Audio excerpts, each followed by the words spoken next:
Yes, on January 24th, 2023, my precious only child was killed at work.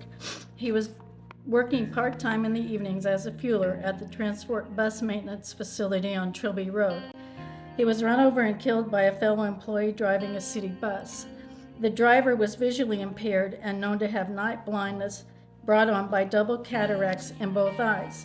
This was confirmed by several of the killer's fellow employees.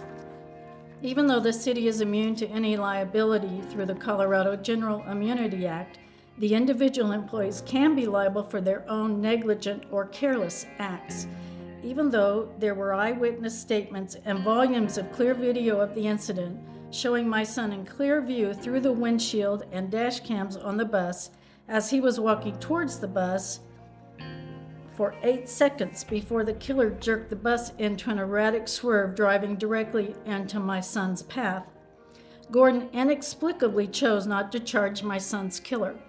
The killer should never have been driving a megaton bus at night, and against all CDL training and common sense, he should never have run over my son twice.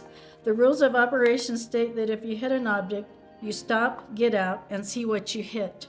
The killer, in his own words, said that he said to himself, "What the hell did I hit?" But instead of checking, he proceeded to back over whatever he had just hit. It was my son. Independent expert reports show that the initial impact may not have been fatal, that it was the second impact that caused the fatality. Almost a year after the killer ran over my son, he had cataract surgery on both eyes, which was done just prior to our only hearing, the motion to compel prosecution hearing. Gordon and Judge Ellison refused to allow any witness testimony at the hearing. Why would Gordon protect the killer? This incident is a perfect example of careless and negligent driving.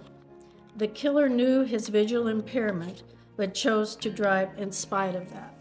Gordon treated me, the victim's mother, like the enemy. The DA's office received many emails demanding justice, and all of these emails were ignored. Gordon's only comment was, to a packed courtroom, that he did not feel confident that he could win in court. That is never a guarantee, but in case of murder, it is his job to try. He is a weak DA, and his lack of interest in pursuing justice is a disgrace. His practices are inconsistent at best and inept and self-serving at worst. The citizens of Larimer and Jackson counties deserve better, and so does my son.